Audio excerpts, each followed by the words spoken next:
देखिए, कल उपेंद्र कुशवाहा ने एक ट्वीट के माध्यम से बताया कि हमने अपनी पार्टी को बचाने के लिए जो है अपने बेटे और अपनी पत्नी पर भरोसा किया। हम अपने बेटे के मंत्री बनने की जो आलोचनाएं हो रही हैं, ये हमारी पार्टी बचाने के लिए था। देखिए, हमारी पार्टी पहले भी कई बार जो है लोगों के धोखा पार्टी ने दिया, और उसके बाद जो है कहीं ना कहीं हम ये फैसला लिए हैं। तो इन तमाम मुद्दों पर चर्चा करने के लिए पूर्व आईपीएस अधिकारी हैं अमिताभ कुमार दास जी, कैसे देखते हैं जिस तरीके से लोग कह रहे हैं कि आलोचनाएं हो रही थी कि उनके बेटे दीपक प्रकाश कुशवाहा जो हैं उनको बिना कोई पद हुए, बिना कोई एमएलसी हुए उनको मंत्री बना दिया गया था। उनकी पत्नी विधायिका है, वो खुद राज्यसभा सांसद हैं। तो ये परिवारवाद की श्रेणी में आता है या नहीं? लेकिन जब विपक्ष की बातें होती हैं तो तेजस्वी यादव, लालू प्रसाद यादव, राबड़ी देवी, मिसा भारती, ये सब तमाम लोगों पर परिवारवाद का आरोप लगता है। देखिए, ये जो भी उपेंद्र कुशवाहा ने कहा, ये विशुद्ध मतलब बकवास की श्रेणी में आता है और बिल्कुल आलतू फालतू बात है। उपेंद्र कुशवाहा समझते हैं कि पूरी दुनिया मूर्खी है, सिर्फ उन्हीं के पास अकल है। अब ये कोई बात हुई कि मुझे पार्टी को बचाने के लिए अपने बेटा को देना पड़ा? यदि यही काम दूसरी पार्टियां करती हैं तो आप परिवारवाद के नाम पर छाती पीटते हैं। यदि लालू, मान लीजिए, मिसा भारती और तेजस्वी को आगे बढ़ाते हैं तो आप परिवारवाद का छाती पीटते हैं। यदि कांग्रेस राहुल गांधी को आगे करती है, प्रियंका गांधी को, तो आप परिवारवाद की वो भी तो अपनी पार्टी बचाने के लिए वही कर वही सकते हैं। बात मैंने कही ना। तो ये तर्क तो सोनिया गांधी भी दे सकती हैं कि मेरा राहुल और प्रियंका पर विश्वास है। यही तर्क तो आपको लालू भी दे सकते हैं कि मेरा तेजस्वी और मिसा पर विश्वास है। ये सब देखिए परम पाखंडी लोग हैं, उपेंद्र कुशवाहा जैसे लोग। और मतलब पाखंडी की श्रेणी में भी मैं इनको नहीं रखता, परम पाखंडी की श्रेणी में है कि जिस मुद्दे पर आप अपने विरोधियों पर हमलावर होते हैं, आप वही काम कर रहे हैं। अब देखिए, जो परसों जब शपथ ग्रहण समारोह हुआ गांधी मैदान में, तो सबको पता है दीपक प्रकाश का जब नाम पुकारा गया कि आइए मंत्री पद की शपथ लीजिए, तो सब लोग एक दूसरे का मुंह देखने लगे, क्योंकि किसी ने दीपक प्रकाश का ना नाम पहले सुना था, ना चेहरे से पहचानते थे। सबको लगा कि ये भाई कौन, कहां से ये आ टपका। और सही में वो पैराशूट से आ टपके दीपक प्रकाश। उसके बाद पता चला कि ये उपेंद्र कुशवाहा के बेटे हैं। आज की तारीख में ना एमएलए है ना एमएलसी हैं, लेकिन सीधे मिनिस्टर बन गए। अब बाकी बिहारी छात्र, उन्हीं की उम्र के लोग, वो अपना बेली रोड पर लाठी खा रहे हैं, है ना। बीपीएससी अभ्यर्थियों की कुटाई हुई थी ना ये तो बिहार की जनता की कमी है ना। इस चुनाव में जो है छात्र नेता दिलीप भी खड़े हुए, प्रसिद्ध गणितज्ञ जो हैं केसी सिन्हा खड़े हुए, लेकिन इन तमाम लोगों को हराने के बावजूद जो है कुछ गलती तो पब्लिक की भी है। लेकिन इस बार के चुनाव में तो चुनाव आयोग ने भी बहुत मतलब गलत रोल प्ले किया है। बहुत बड़े पैमाने पर वोट चोरी हुई है, वोट डकैती हुई है, वो एक अलग किस्सा है। चुनाव आयोग ने भी बहुत धांधली की है। तो जो लोग हार रहे थे वो जीत गए, जो जीत रहे थे तो हार गए। केसी सिन्हा के बारे में तो मैं लगातार यही सुन रहा था कि वो जीत रहे हैं कुम्हड़ार से, लेकिन हार गए, और हारने वाले जीत गए, वो एक अलग किस्सा है। लेकिन ये जो उपेंद्र कुशवाहा ने कहा है कि मैंने पत्नी को इसलिए बना दिया, बेटे को इसलिए बना दिया, तो ये इनकी, आप कह सकते हैं, बहुत थोथी दलील है। ये कुतर्क है इनका, और कुछ नहीं, कुतर्क है जी।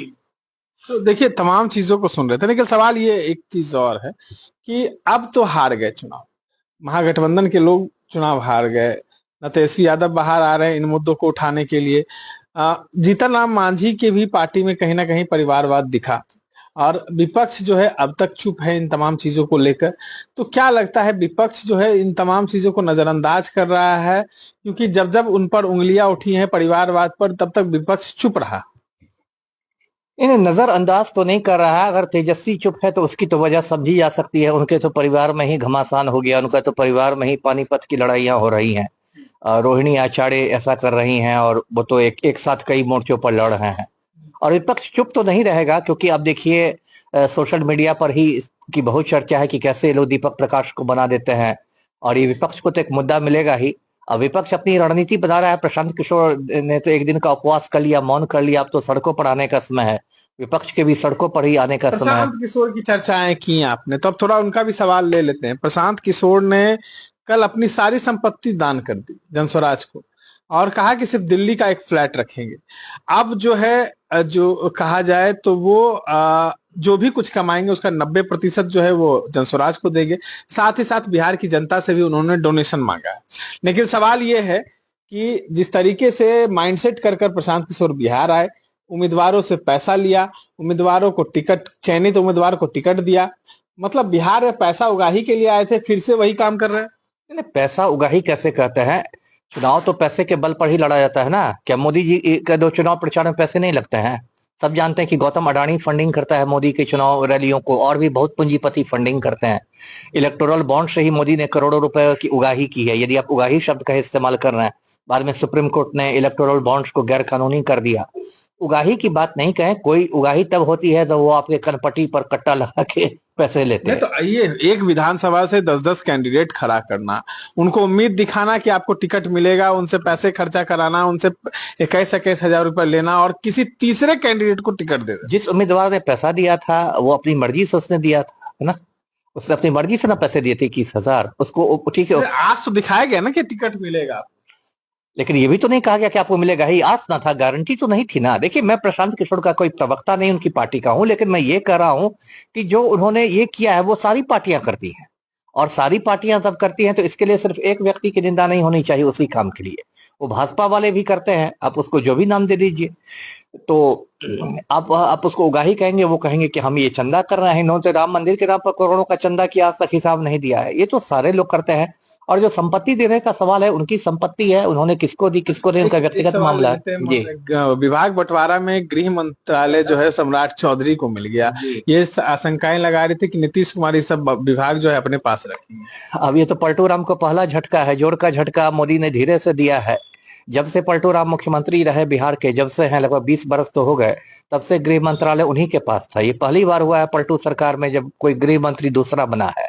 और इतना बड़ा मजाक है कि उस आदमी को गृह मंत्री बनाया गया है जिस पर खुद नरसंहार करने के आरोप हैं, जिसने 7 लोगों का खून कर दिया था। तारापुर थाना कांड संख्या 44/95 दर्ज हुआ था। इससे बड़ा मजाक क्या हो सकता है कि मतलब सम्राट चौधरी को गृह मंत्री बना दिया जाए। तो इस बार तो देखिए, पलटू राम की हालत एक कठपुतली से ज्यादा कुछ नहीं है। मुख्यमंत्री भले हैं, लेकिन वो झुंझुना मंत्री से ज्यादा उनकी हैसियत नहीं है।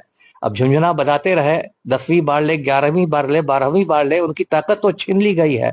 भाजपा ने अपने ज्यादा, उनके विधायक हैं और ज्यादा उछल कूद करेंगे पलटू राम, तो इनको कल की इनकी पार्टी तोड़ दी जाएगी, ऑपरेशन लोटस हो जाएगा। जी, चलिए, तमाम चीजों को सुन रहे थे पूर्व आईपीएस अधिकारी अमिताभ कुमार दास जुड़े हुए थे हमारे साथ। इस तरह के तमाम अपडेट्स के लिए बने रहे इनसाइडर लाइव के साथ। धन्यवाद।